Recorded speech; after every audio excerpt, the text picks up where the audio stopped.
somebody tells you that actually, I'm gay, and you've known them for 15 years, and you say, well, why did you just tell me at the beginning? Well, first of all, the answer may be, I didn't know 15 years ago, and there's a real similarity. But let's say you did, and the person let's say a person that would have no problem having gay friends may feel awkward about staying friends with someone who now announces that he's gay.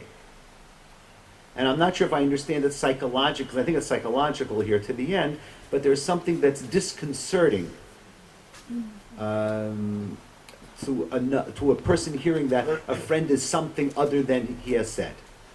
And I think that's a problem that's being worked out. As I like to say, I'm about the only person in Poland that no newspaper, no right-wing newspaper has ever accused me of being Jewish. Because, the fanatic right claims half the government is Jewish. But no one's ever claimed that I'm Jewish. And there's something about, if you actually say it openly, they stop claiming that you're saying that you're Jewish. So, anyway. Okay. Second round, we have 3 minutes. Then Rabbi Gelman, afterward, and Jonathan. As far as the comment about bomb exploding all Jews in Israel, I was serving as rabbi in Halifax, Nova Scotia. We had 25 Israeli families there, and one of them was justifying his yeridah by using that argument. That's not good for Jews to be concentrated in one place. And I said, how come the Belgians don't say that? Let's leave Belgium, because an atom bomb can drop on Antwerp and we'll all be destroyed. Let's scatter all over the world. I have the greatest admiration for Rabbi Schudrich. I was wondering if he had to learn Polish to function as a rabbi in Poland. And went to university in Poland. And the people who are working with him, and for the Jews who are remaining there, I have the greatest respect. Kol hakavod, if they want to recover Jewish cemeteries, or they want to promote synagogues and Jewish living and Jewish memory. I myself could not do it. I was 3 years old when my parents brought me from Russia to America. I have no desire to visit Europe. The whole continent, to me, is one big curse and ghost land, as somebody put it here. So I admire you. I admire you for the positive work you are doing. However, I'm just wondering, where should Jewish energies go? Should we try to revive Jewish life in Iraq? After all, there was a great Jewish community. Babylonian Talmud. Can you get to the question, please? Should we, in the manner of Chabad, look for Jews? My brother just told me there are 1,000 Chabad houses in the world. 3,000. And I admire the work that they're doing. But what are we supposed to do as Jews? Are we supposed to look for Jews among the Eskimos and the North Pole? And then if we find a Jew and we give him tefillin and encourage him. Why can't we ever think of looking for Jews in hot places? This is what I don't understand. Okay, can we please... And, as far as cemeteries go, I respect cemeteries. I've done a little research in the... Sorry, we must close. Huh? We must close. I'm really sorry. There are other questions. Oh, okay. Okay, Adi. If my time is up, I see. Thank you, Rabbi Schudrich. I have 2 short questions. One is a piggyback on Izzy Lieber's question. You mentioned working mainly with other religious institutions, streams of Judaism, Reform, Chabad. I didn't hear you say anything about the non-sectarian communal institutions, for example, the Joint. In terms of leadership development, the Joint is well known for its efforts. Could you briefly talk about the non-sectarian, non-religious Jewish institutions that have been revived there or been established. And second, getting back to the beginning of your presentation, you talked about meeting many, mainly younger Jews who are coming to you now and saying, I've discovered that I'm Jewish. Perhaps their parents denied or hid their Jewish. What about older Jews, Jews who are today in their 70s and 80s, who were hidden infants then? There must have been tens of thousands of them who somehow survived because their parents gave them up to righteous Poles and were probably, and lost their parents, and may have been raised as Catholics and only discovered that they were really Jews much, much later in life. Have any of those come out and approached you? Behind you, Jonathan. I'll take the prerogative, because Rabbi Schudrich and I traveled to East Europe together about 40 years ago. I was Michael's madrich, so it's very nice to be with you and hear about you. Only 35 years. We went Soviet Russia together, Michael. But perhaps there's this question on a different level. Do you see your role as being over? I mean, you spoke about other rabbis. It's partly a question of it's partly a question of ego, because nobody can really see the role to be over. But in terms of, it would strike me that your success would be at some point in handing this over to somebody else, and come wherever you go, come here, wherever it is. But that, are you worried? Is that realistic? Halifax sounds very nice. It's always possible to explain why it's not going to happen. And I also worked with the Joint for many years in Russia, and I can explain why they'll never get there. But if we make it happen, it can happen. Is that realistic in terms of your own, where you see yourself going? Okay, that's the second round.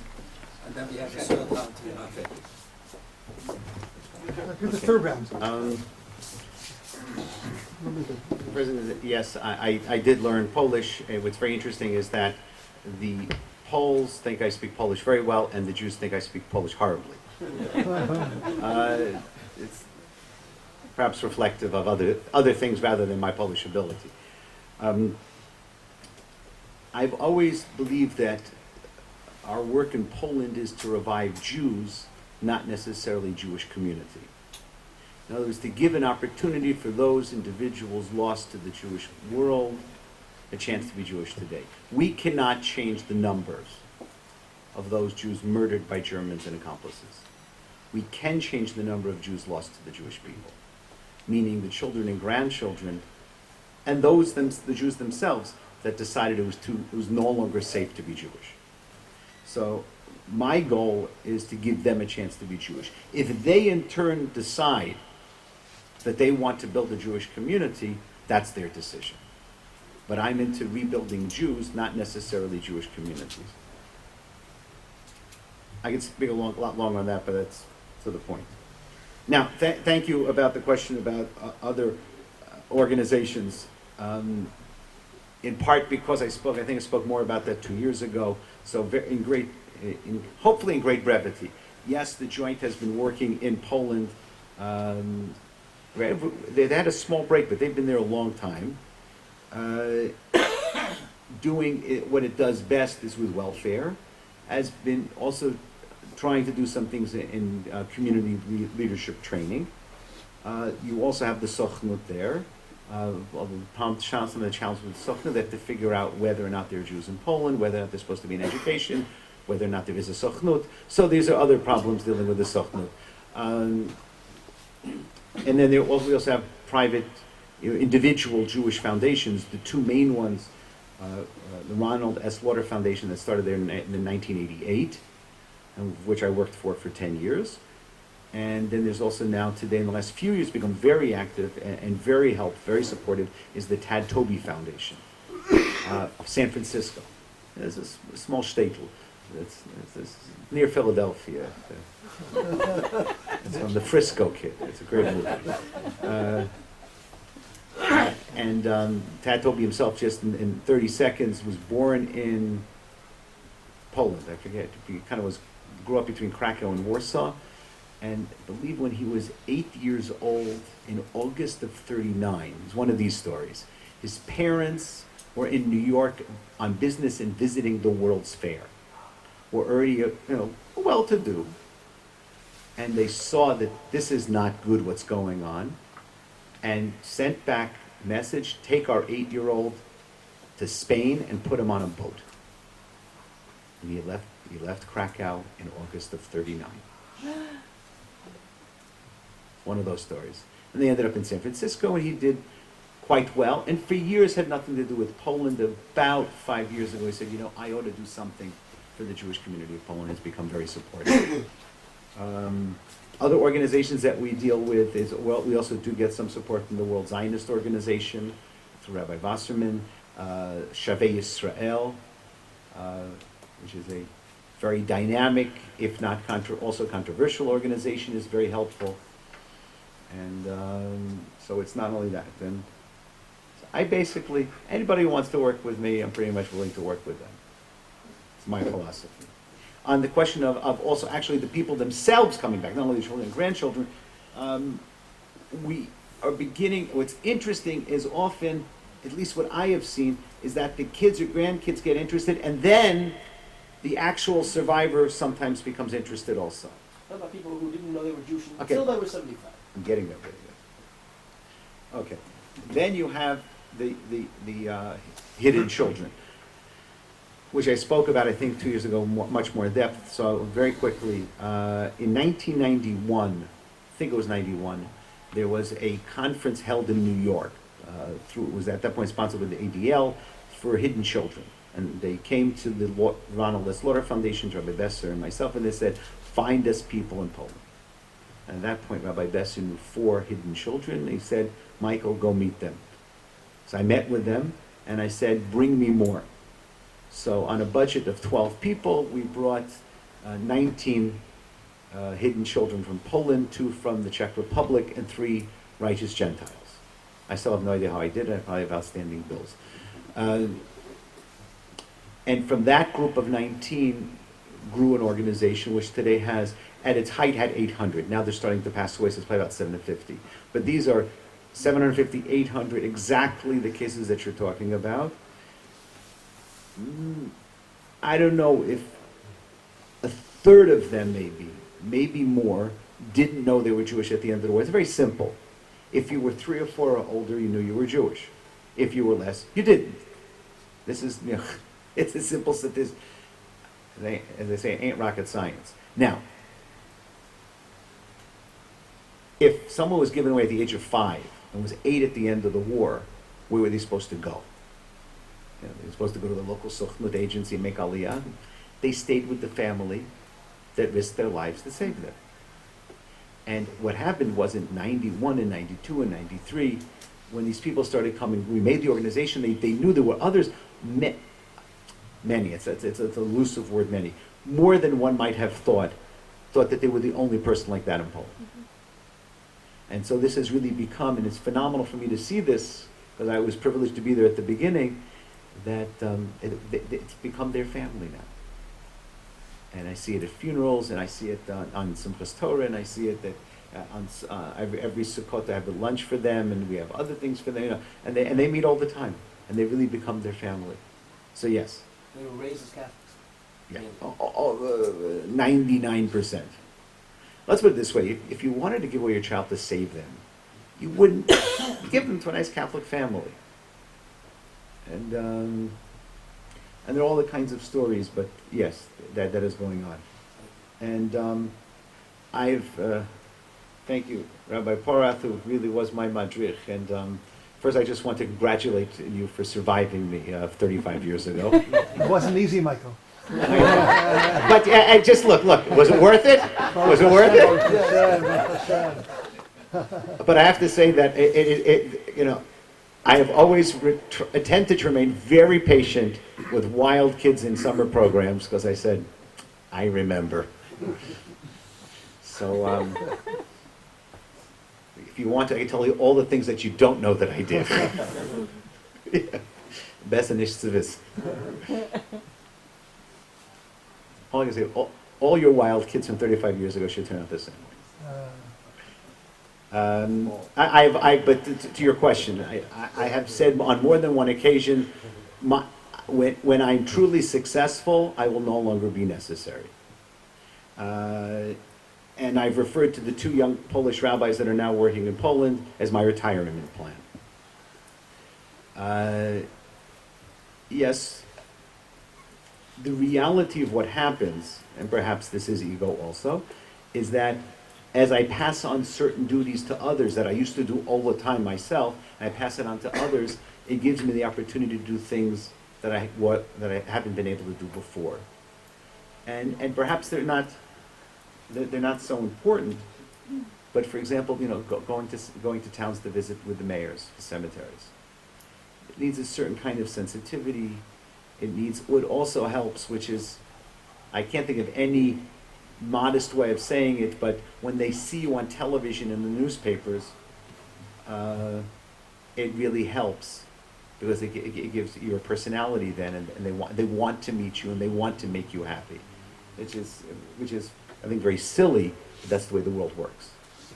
So able to use that, but certainly it's when I become truly successful, then I will become unemployed, Okay. and then I can make aliyah. I can be unemployed with style. Third round. I just want to make one side remark. We had a Spanish intern student here for a couple of months, and he said very openly to us, none of my non-Jewish friends knows that I am Jewish. And that is 2008 in Spain and not 1492. So, phenomenon is not uniquely Polish. It's A word about the Jewish school? Okay. Rabbi Ossola.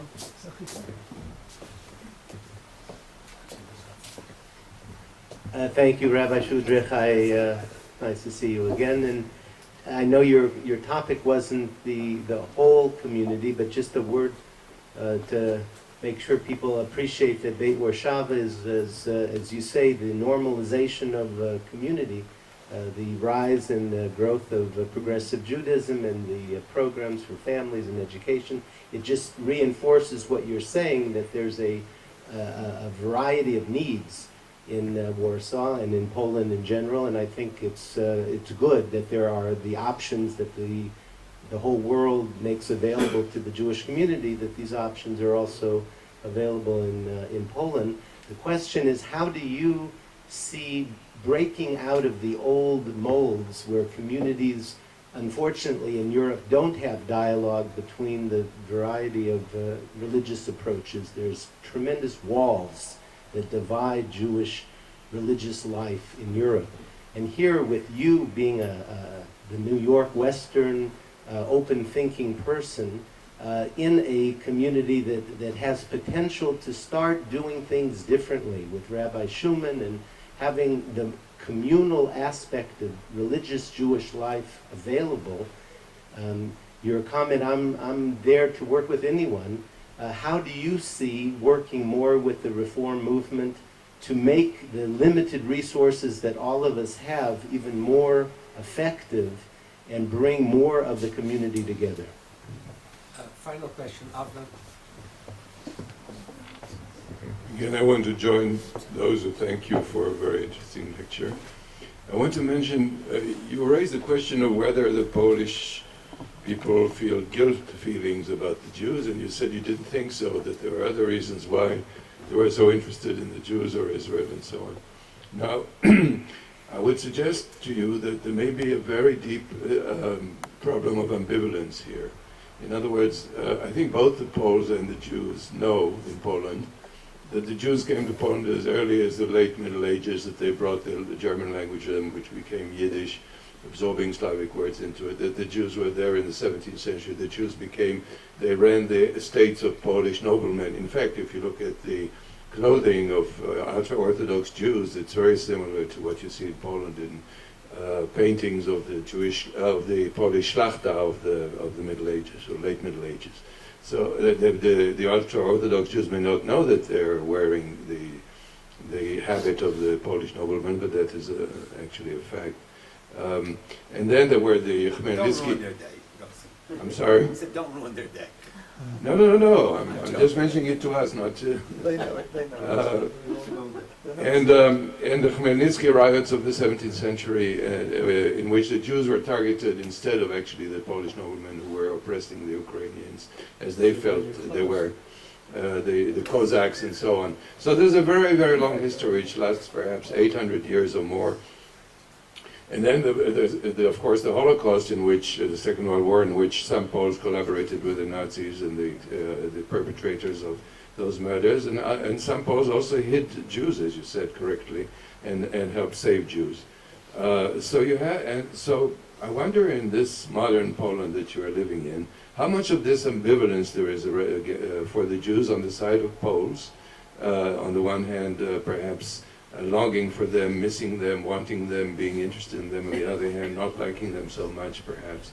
And then on the other hand, what about the Jews themselves, and how are they all aware of all this history? Does it mean anything to them in terms of why they are in Poland, and how do they integrate all of this into their being Polish Jews today? Thank you.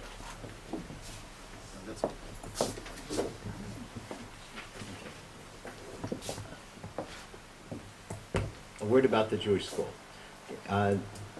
In Warsaw, we have a Jewish school from pre-K through ninth grade. The equivalent would be ninth grade, sponsored by the Ronald Slaughter Foundation. It is a school that is open to anyone who wants to come.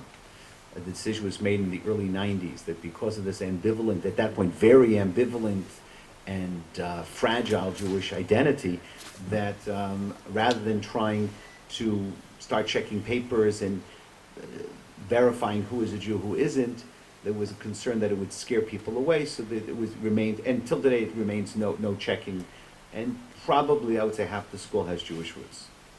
It is a sign of the future of the community. It is also problematic because it's much more challenging to teach in-depth Yiddishkeit when half the student body isn't even Jewish. So that there is limitations, but we're struggling with it. How many students? Today's about 200. We just opened a few months ago a small kindergarten, what we call Gan Torani, which is only for Jewish kids, and right now we have 7 kids. So things are growing. Thank you for the question about Beit Varshava, which is the progressive Jewish community in Warsaw. What are we doing? First of all, when people say, Rabbi, how can you permit Beit Varshava to be? And I said, well, first of all, no self-respecting Jewish community today in the world doesn't have both progressive Judaism and Chabad. So at least once you have both, you know that you've made it as a real Jewish community. And I'm sure that the Chabad doesn't like when I say that, but that's okay. They suffered terribly in the last few days, so even I am reticent to say any Chabad jokes now. How do we try to work together? I mean, I can tell you how we work together rather than how we try to work together. I'm very proud to say that last Yom HaZikaron, we're perhaps one of the very few Jewish communities that was in the main synagogue in Warsaw, the Nozik Synagogue, which has separate seating and therefore is called Orthodox. We had both Rabbi Shuman from Beit Varshava, the progressive community, and we had our Chabad Shaliach. All three of us were there together, and we did our thing for Yom HaZikaron for the State of Israel. Which was, I don't know which is more amazing, that sometimes the progressive rabbi came or that the Chabad rabbi came, but it's good. When President Shimon Peres visited Poland in April, he visited the synagogue, and I put all the rabbis on the Mizrach Wand, right by the Aron HaKodesh, and there was myself, the director of the school, our Rosh Kollel, Chabad Shaliach, and Rabbi Shuman from Beit Varshava. It was clear that the Chabad Shaliach wasn't comfortable with it, but he stayed. And kol hakavod. What we do in the future, we do certain things together. We do tashlich together. It depends on the year. Sometimes Beit Varshava will come to us for Simchat Torah because they don't keep the additional day for Galiyot, and I'm open. We clearly do not agree about certain things, but I'm not in Poland in order to make division between Jews. I could do that by living in Jerusalem or New York. Guilt. Everyone can have a different interpretation.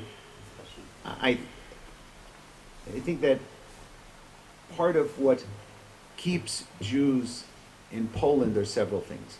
One statement I've heard is that we don't want Hitler to win. That Hitler wanted that Poland should be Judenrein, we don't want to let Hitler win. I personally don't find that as a salient argument. But I'm not ready, and I don't know if I ever will be, to tell people I don't like their reasons. But I think that another reason why Polish Jews stay in Poland is because they're Polish. Not because anyone's dropping a bomb anywhere else. They simply were raised as Poles. And I think that we often don't fully recognize that when someone is brought up consciously not as a Jew, generally the parents will then give them another identity. Right?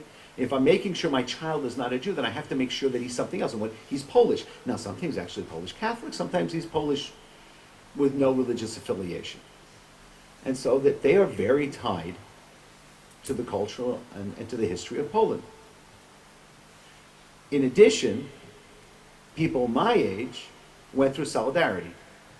Almost all the people I know, all the Jews I know, almost all of them belong to solidarity. And as they say, and if they didn't, they now say they did. So that's a good thing. What? Yeah, I'll tell you. Yeah. It had to really be a big boat. So at least 10,000 people on that boat, right? So, but okay, what's so bad about somebody wanting to be part of the good guys? But actually, a lot of them really were in solidarity, and they were part of the greatest successful, non-violent political social change that has occurred in Europe, maybe ever. And they feel very tied to that. And their Jewish identity is new to them. So there's absorbing Jewish values into their pre-existing Polish identity. Just to go back for a moment about guilt, the reason why I don't think guilt is very big is because the Poles don't perceive that there were that great of participants in the murder of the Jews. And perhaps your example of Chmielnicki actually is reflective of the tension that existed then, is somewhat mirrors the tension that existed during the war. And that is, as far as I know from reading Jewish sources, is that the Cossacks, the Ukrainian Cossacks, went out to kill and pillage. And the problem is that the Poles often had fortified buildings, or small forts or whatever, and the Jews were trying to get inside to protect themselves, and the Poles wouldn't let them. So there was anger towards the Cossacks for killing, and anger toward the Poles for not letting them into the forts. And that some way reflects, and I'm oversimplifying, Bagadol, what happened during World War II, but often the resentment towards Poles is as much, if not more, for not letting them into the forts, not helping them, not doing more to save Jews than it was for actually killing them. Because that was really done by Germans, Ukrainians, Latvians, Estonians, Lithuanians. Having said that, where Poles often do feel guilt is not for the murder of Jews, but for the realization that they were too often bystanders and they did nothing. And that's a different intensity of guilt, and I would say a different responsibility.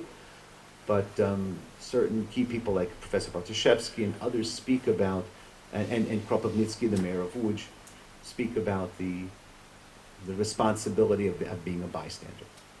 And I think that along with that also goes with not only responsibility, a feeling of guilt. Thank you. Thank you very, very much. It was really eye-opening. We're grateful that you came again. We hope to see you very, very often. And if you want to register for the Professor Patterson lecture, you can do that with Thomas here.